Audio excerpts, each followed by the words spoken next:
Salut à tous. Aujourd'hui, on va parler de la Copa. On a parlé de la CAN juste avant. Ok, comme vous avez pu voir, ils ont changé de sable pour faire exprès que c'est un autre jour, alors que c'est le même jour.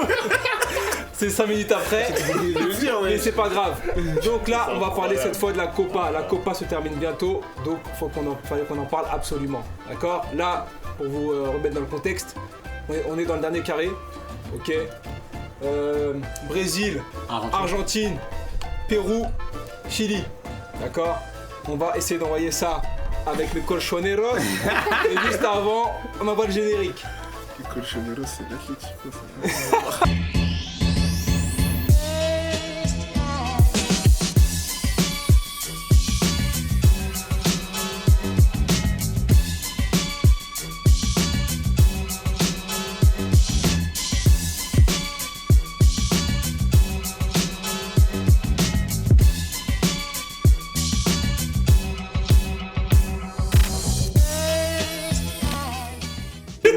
Ok, c'est parti les hermanos. Qui veut commencer? Qui voit qui gagnait la CAN? Putain de merde. Non, la Copa, là c'est la Copa. Oui, pardon. Là, ça montre vraiment qu'on a enchaîné. Hein. Vous voyez qui gagnait du coup la Copa América? Qui voyez vos favoris? Après on va parler de Messi. Ok, mais juste avant on va parler de... Bah écoute, en favori, moi je vois naturellement le Brésil.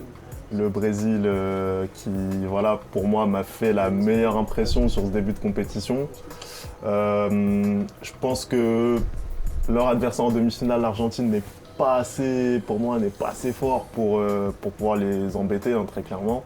Et je trouve aussi que dans l'autre demi-finale, même si le Chili est double tenant, je pense qu'il y a en fait, sur le plateau, il n'y a pas d'équipe pour les inquiéter à mon sens. Même si le Brésil n'est pas exceptionnel, je pense qu'il est meilleur. Je pense qu'il est meilleur et je pense que l'absence de Neymar leur a vraiment fait du bien. Je pense qu'un joueur comme Willian, par exemple, il a vraiment pris ses responsabilités. Voilà, il prend ses responsabilités. Même Everton d'ailleurs aussi très intéressant sur son côté gauche. Donc non, clairement pour moi, Brésil favori. Pour toi, c'est les 100. Là, c'est les 100. Pour toi, Barracuda. Pour moi, qui va gagner? Alors, touche la moustache pour savoir qui va gagner directement. déjà, pour remettre les choses dans le contexte, moi je reviens de... Je reviens de 6 mois au Pérou. D'où la... Tu l'as compris. Oh putain. On a déjà gagné le Pérou. Pourquoi? Parce que nous, c'est avant tout des enjeux économiques et non pas footballistiques. Donc le Pérou, ils ont plus de raison de jouer la CAN. Si la CAN? Non, j'ai dit la Copa. Si vous entendez la CAN, c'est un montage. Le Pérou, ils ont plus de raison de jouer la CAN. Ils ont plus de raison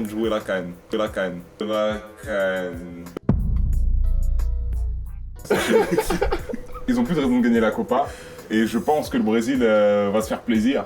Parce que l'Argentine, c'est une équipe de merde. Pourquoi? Oui. Parce que c'est pas une équipe, frère. Pourquoi? Mais ils ont pourtant Messi. C'est justement ça leur problème. Ils ont Messi. Et du coup, ils pensent que ça leur suffit pour gagner. Et c'est parce qu'ils ont Messi qu'ils font que de perdre dans toutes les compétitions qu'ils jouent depuis ces dernières années. Après, on peut pas, moi je pense qu'on peut pas en vouloir à Messi. Mais ça, on en reviendra juste après. On fait juste le tour. El Comoyano. Bah moi je pense aussi que ça va être le Brésil qui sont... En fait c'est pas genre c'est la meilleure équipe, c'est juste la moins nulle. Le niveau, frère, on parle de la CAN, mais le niveau il est tellement éclaté. Pour toi la CAN s'est éclatée, la Copa s'est éclatée, cousin. En fait la CAN il y a le rapport affectif, tu vois. Mais la vérité c'est que le foot c'est nul en vrai. Mais en fait le niveau de la Copa América c'est chiant. Non, moi peut-être le niveau il est bon, mais je me fais chier que des 0-0, des pénaltys. Après, c'était exceptionnel ce qui s'est passé. Le jeu il est super pauvre. Du coup, je vois le Brésil parce que c'est la plus complète, c'est celle qui joue le mieux entre guillemets. Philippe Coutinho il est plutôt pas mal. Coutinho, je sais pas ce qu'il vaut là. La défense elle est toujours aussi bonne. Donc je vois le Brésil, l'Argentine, c'est... Waouh! C'est incroyable comment ils sont nuls, hein. Ça empire, ça empire chaque année. On s'est dit, la Coupe du Monde 2018, ils ont touché le fond, mais waouh! C'est fou quoi. C'est terrible ce qui se passe quand même. C'est bon. Harry, pour toi? Moi, pour le vainqueur, c'est ça? Si. Je vois le Cameroun. On est champion sur tous les continents. Qu'est-ce qu'il y a? donne ton avis concret et sincère. Moi, en vrai de vrai, moi je m'en bats les couilles de la Copa América. Je suis là parce qu'il y a personne, on va pas se le cacher. J'ai pas vu les matchs. Qui à la fin? J'ai pas vu les matchs. Je pense que. Vas-y, je veux partir pour le Chili. Bien joué. Je pense que voilà, ça va faire c'est leur tripit comme il a dit, 3e d'affilée. 2015, ça peut me faire 2016. plaisir que ce soit encore un Chili-Argentine en finale. Et que Messi tape l'Argentine et que Messi prend sa énième retraite internationale. L'histoire Ça se fera répète. énormément plaisir, L'histoire se répète. même si je l'aime bien comme tout le monde le sait. Non mais voilà, moi je vois bien le Chili, c'est-à-dire que c'est une équipe qui a du cœur, tu vois. C'est une équipe qui... On parle souvent de Grinta, voilà, merci, on parle souvent de Grinta et c'est une équipe sud-américaine, pardon, qui a le plus, qui incarne le plus cette Grinta et ils se donnent en fait. Est-ce que tu penses que c'est dû au fait qu'ils n'ont pas des stars? Ils ont des stars, on va dire Sanchez et Vidal, mais tu vois par rapport à l'Argentine... Le frère Junior l'a dit tout à l'heure, l'Argentine a C'est Messi. Pedro maintenant. Pardon, le frère Pedro l'a dit tout à l'heure, ils ont Messi, tout, mais ça fait pas une équipe. Or le Chili, quand ils viennent sur le terrain, ils déposent leur ego au vestiaire. Non, je suis désolé, ils déposent leur ego au vestiaire, ils viennent se battre pour leur nation. Il y en a qui savent pas le faire. Comme les Camerounais par exemple. Se battre pour des primes, ça vous savez faire ça. On s'égare les frères, on s'égare, on parle de la Copa América. Mais c'est des professionnels. Ils viennent pas jouer pour rien. À un moment donné, tout travail mérite un salaire. Et tu dis non mais tu crois que c'est quoi? Imbécile chien va. Non, Revenons.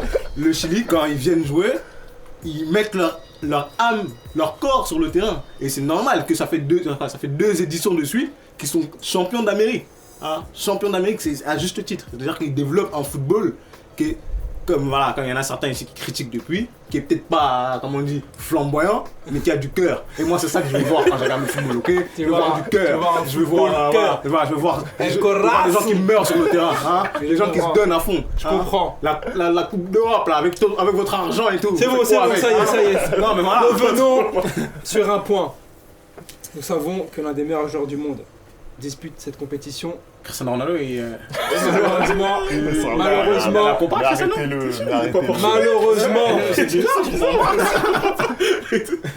tout le monde lui tombe dessus car il n'arrive pas à porter cette nation. Mais moi, j'ai envie de vous poser une question.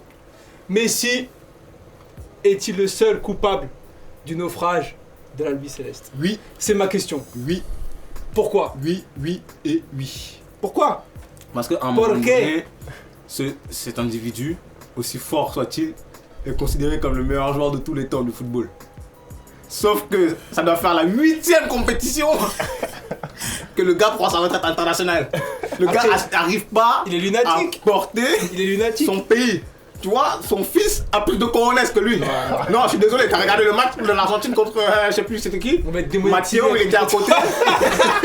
Il il assumait sa responsabilité. À un moment donné, Messi, il arrive en Argentine, il commence à dire, ouais, les terrains sont dégueulasses, je sais pas quoi. C'est bien pas que ça. Joue frère, tu crois que Cristiano quand il était à Rosario, les terrains ils étaient bien lui. Mais non, Cristiano Ronaldo il a gagné la coupe des quartiers lui. Il a gagné la coupe des quartiers qui a amené à la Ligue des Champions et qui a amené à l'Euro et maintenant la Coupe des Nations. 2 trophées internationaux Cristiano il a. 2. Messi il a combien?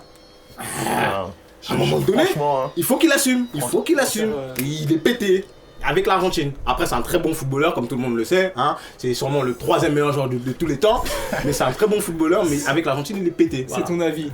Qu'est-ce que tu voulais dire, Afri? Franchement, je suis très rarement d'accord avec l'individu ici présent, mais là, je bois ses paroles très clairement.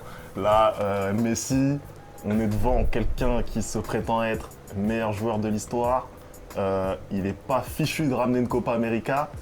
En plus, ce qui me dérange, c'est qu'il a cette arrogance pour se défiler en fait et se dire finalement, pour lui en fait prendre la retraite internationale c'est un échappatoire.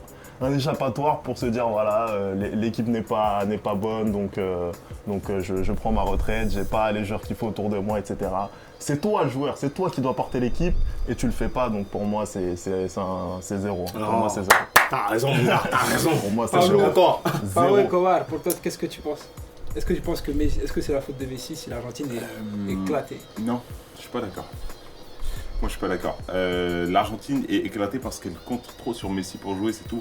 Messi ça a jamais été un leader. Il a pas l'âme d'un leader. c'est pas lui le leader du Barça. C'est peut-être le meilleur joueur, mais c'est pas le leader du Barça depuis tout ce temps. Pour toi, c'est qui? C'est Semedo? Non, mais je pose la question. Est-ce que c'est Semedo? Non. Aujourd'hui, est-ce que c'est Rakitic? Aujourd'hui, c'est Gérard Piqué le leader. C'est vrai. Le leader du vestiaire du Barça, c'est Piqué depuis que Iniesta n'est plus là. Depuis que des gens comme Xavi ne sont plus là. Ça n'a jamais été un leader, c'est un joueur hors pair, hors norme, tout ce que vous voulez, mais c'est pas un leader. Et si vous voulez construire une équipe d'Argentine autour de Lionel Messi, vous gagnerez jamais rien. Il fallait construire autour de l'ange. Très bien. Tout simplement. El Comoriano. Bah, je vais rebondir sur ce que Junior a dit. Bien sûr, fallait construire l'équipe autour de Di Maria, c'est évident, c'est le meilleur joueur de l'équipe. Il les a amenés en finale de la Coupe du Monde. Jusqu'à preuve du contraire, il a fait mieux que Messi. En fait, le souci de Messi, et c'est un truc que tu vois aussi avec le Barça, c'est qu'il a une capacité à se défiler. Il peut disparaître totalement d'un match. Après, il peut aussi arriver d'un coup et marquer un but hors du commun. Oui, mais on le voit de plus en plus depuis à peu près depuis le moment où Neymar il a commencé à prendre le dessus au Barça et qu'il est parti aussi. Tu le vois dans les moments difficiles, on l'a vu dans les remontadas qui sont subis. Est-ce que tu parles de Liverpool-Barcelone par exemple? Liverpool-Barcelone, Attends, on va quand même peser nos mots parce que le match aller, c'est lui qui fait tout. En fait, Messi il est capable de porter une équipe. Voilà, donc on l'a vu porter le Barça. Le Barça était éclaté. C'était lui tout seul qui pouvait gagner. Donc on l'a vu être capable de porter une équipe. L'Argentine, c'est pareil, il n'y a pas personne. Il y a quand même Agüero, Di Maria, Celso, Dybala, tous les léosexuels là. Tous les léosexuels là, ils veulent nous faire croire que depuis 10 ans, l'Argentine a personne. L'équipe elle est pourrie. Bon, moi je comprends pas. Il joue avec des bons joueurs. Il joue confirmé, tu vois. Il est capable de porter une équipe, mais il est capable vraiment de disparaître. Genre t'as l'impression qu'il est plus là. Et tous les matchs de l'Argentine, t'as l'impression qu'il est plus là. Non, mais je suis d'accord avec lui. Et même pas que l'Argentine, hein, comme il a dit avec le Barça aussi, j'ai remarqué que quand le match devient un peu difficile, il a une tendance à sortir du match dans le sens où Junior a utilisé le bon mot, c'est leader. Contre le Liverpool par exemple, à 1-0 c'est pas grave, à 2-0 c'est pas grave. Mais là où il doit sortir et lever la tête et dire à ses gars vas-y on attaque, tu le vois, il marche sur le terrain, il baisse la tête. Après, on dirait c'est une victime. Toute l'équipe était en dessous contre Liverpool. Mais c'est pas que toute l'équipe soit en dessous, c'est censé être le meilleur joueur de toute l'histoire du football. À un moment donné, tu te prends 2 buts, frère. Tu leur dis c'est pas grave, on continue, on essaye. Mais il a une tendance, je sais pas pourquoi, je pense qu'il doit être traumatisé par un événement. Dès qu'il y a plus de 2 buts, il baisse la tête, il a plus envie de jouer. Tu vas me dire qu'avec le Barça aussi, il a plus de joueurs. Et après ce gars-là, on est en train de dire ouais, il va avoir son 6ème ballon d'or peut-être. Non frère, arrêtons les conneries frère, c'est bon, ça y est. Ce gars-là, on a vu qu'il a pas de couilles. Il a pas de couilles. Non, pour moi, quand le match devient difficile, il a pas de couilles. Dès que les événements sont contraires en fait. Voilà, dès qu'il y a un événement contraire, c'est fini. Si ça va dans son sens, et il va se sublimer. Si il y a un événement qui est contraire, il va perdre ses moyens. En gros, un joueur comme Messi, il ne peut pas se permettre de perdre ses moyens, c'est pas possible. C'est pas possible. Très bien. Et c'est ça être un leader avant tout, c'est pas juste toi tout seul faire une individualité, tu vas marquer un but, il faut aussi que tu tires les autres vers le haut. Exactement. Et ça, c'est pas le bon. T'es pas un leader, t'es juste fort. Mais l'équipe dans tout ça. Ouais. Être un leader, c'est justement faire en sorte que les autres élèvent leur niveau de jeu. Et pas comme disait tout à l'heure, il va porter l'équipe sur 2-3 actions, il va mettre 4 buts. Oui, mais si le reste de l'équipe est à chier. Tu vois, c'est ça. Tu vas nulle part avec ça. Faut être comme. Ça marche 90 minutes. Faut être comme Kagami, tu vois. Faut être comme Kagami. Tu aides tes coéquipiers à. Quoi, wesh? Je fais un parallèle avec. Bref. Du coup. J'essaie d'attirer des fans de manga sur notre chaîne, mais vas-y, apparemment. On va finir sur cette sublime phrase du frère égocentrique. Comme je vous ai dit, on a d'autres projets qui vont voir bientôt le jour, d'accord? Encore avec lui, ça arrive très bientôt, restez connectés. N'oubliez pas de vous abonner à la chaîne. On vous dit à bientôt. Ciao! Je commence à essayer d'imposer un petit ciao. C'était plus court.